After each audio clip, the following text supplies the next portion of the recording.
And I am done. So I just finished up reading Thud, which is the 34th Discworld book written by Terry Pratchett, and the 7th in the City Watch subseries. I wanted to give you my unedited thoughts upon finishing the book, which was just now.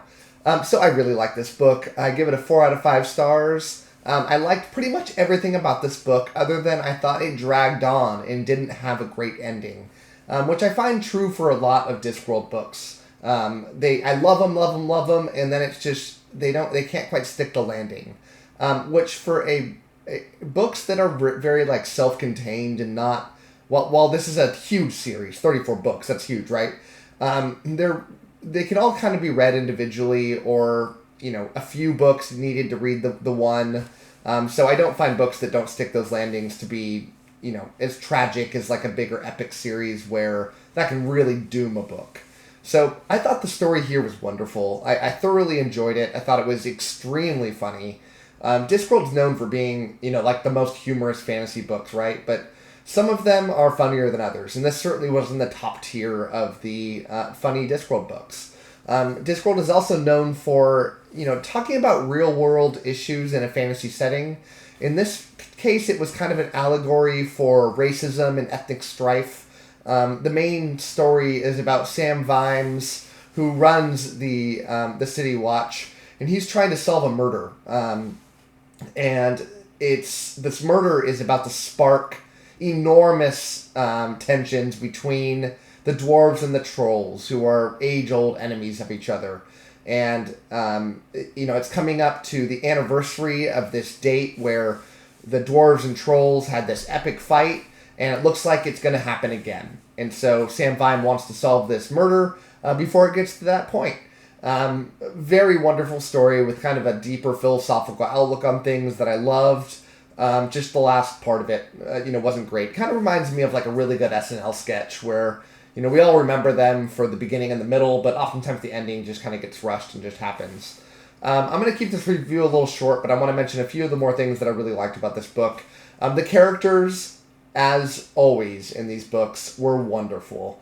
Sam Vimes, who I mentioned, is probably my favorite protagonist in any fantasy book. He's just wonderful in and out. He's actually endured character growth. He's the catalyst for so much humor in these books. Everybody he's around gets elevated because of him, and I just love so much about him in this book and watching his development along with having a child and having to care for the child, and this interesting subplot about always wanting to be home by exactly 6 o'clock to read his kid a story was kind of touching and a very good side plot to this story. The other characters, and the cast keeps on expanding, are great. The new character for this book is Sally the Vampire. The Watch is held off on having a vampire come in, and finally they have that, and it's fun watching this vampire get comboed up with Angua. I don't know. I've never listened to the audiobooks, so I don't know how to pronounce the names. But the resident werewolf, and werewolves and vampires traditionally hate each other. But watching them get along and realize that each other has great capabilities and they can play off each other to help solve this mystery. Watching characters like Nobbs and Colin once again teamed up is awesome. Reading more about Carrot, the human who was adopted by dwarves, so he thinks he's a dwarf, and is accepted mostly by the dwarf community, even though he's like a very tall human. I think of these Night Watch books, and they kind of remind me a little bit of like Whose Line Is It Anyways, where you have these 4 people who are extremely funny, but they get brought up to do these sketches with, a different person throughout the episode. And no matter who they're with, they can create such an awesome combo. And that's how these books are. No matter who these main characters are teamed up with, it adds a different humor element. And I just thoroughly enjoy it.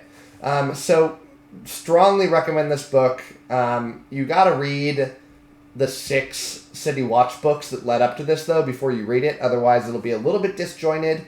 And I don't know why you'd want to read them out of order anyways. But you certainly don't need to read the 34 Discworld books to get to this point. Just the City Watch timeline. And that's really true for Discworld in general. You don't have to read the whole thing, but they have, 5 or 6 different kind of sub-stories that you got to read in order to make sense of it. So, I am getting close to the end of my Discworld journey that I've been on for the past year and a half now, and I'm getting a little sad that it's over. As everyone that knows about these book series knows, Terry Pratchett passed away a while ago, so there are no more Discworld books. So it's getting a little bittersweet getting to the end of the series. And I think there's only one more City Watch book left. And I think that book is extremely disliked by the Discworld community because the author his health very much was deteriorating by the last, book or two. And I think it might be like the last book that he wrote was in the City Watch, and his mind just wasn't all there anymore, and so the book really suffered. But I've only got a few left, I believe, and looking forward to it. So I'm gonna wrap it up there. Great book, 4 out of 5. You should read it. Thanks for watching, and have a good one.